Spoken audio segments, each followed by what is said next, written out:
భోజనానికి వస్తారని చెప్పంటే నేను ఉండట్లేదని చెప్తాను. హౌస్ ప్లాట్ చేసి ఆయన కనిపించిన దూరం దుబాయ్ దాకా వెళ్ళిపోయారని చెప్పి. ఇది నిజం కాదంటారా? నిజం కాదు అంటే దగ్గరలో ఎక్కడైనా అయితే మళ్ళీ ఆయన వెళ్ళి పట్టుకుంటారని. దుబాయ్ అంటే మళ్ళీ కోర్టు పర్మిషన్ అన్ని కావాలి కదా, అందుకని చెప్పి ఆయన దుబాయ్ వెళ్ళిపోయినట్టుగా తెలిసింది.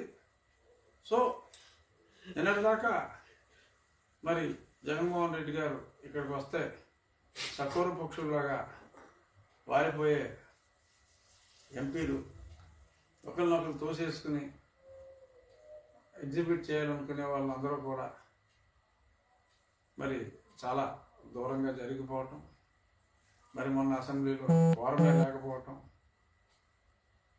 జగన్మోహన్ రెడ్డి గారు లాంటి పెద్ద మనిషి దాన్న కాఫీ తాగుదామని చెప్పి పిలవలసి రావటం, నిజంగా మనం ఈ పరిణామాలన్నీ ఎక్స్పెక్ట్ చేసినా కూడా ఇంత ఫాస్ట్గా వస్తాయని చెప్పి ఎక్స్పెక్ట్ చేయలేదు.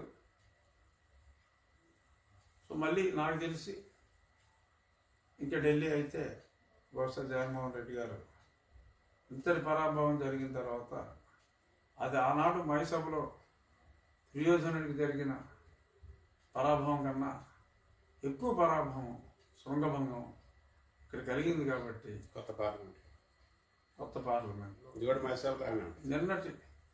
నిన్నటి ట్రిప్పే బహుశా జగన్మోహన్ రెడ్డి గారికి ముఖ్యమంత్రిగా ఆఖరి ఢిల్లీ ట్రిప్ అవుతుందేమో అని. తర్వాత ఉండొచ్చు అంటే ఒక మాజీ ముఖ్యమంత్రిగా యాత్ర 2 నాకు నిన్నటి నుంచి వరుసగా థియేటర్లో అడ్వాన్స్ బుకింగ్లు ఎలా ఉన్నాయని, యాత్ర 2 హైదరాబాద్లో ఒక 6 థియేటర్లు అడ్వాన్స్ ఆ చార్ట్ చూస్తే ఎక్కడ కూడా 4 టికెట్లు 5 టికెట్ల కన్నా తెగిన పాపాను పోలా. 300 సీట్లు ఉంటాయి మల్టీప్లెక్స్లో, 200 ఉంటాయి. ఆంధ్రాలో నేను దాన్ని నా గ్రూప్లో పెడతాం జరిగితే మీరేంటి రాజు గారు అక్కడ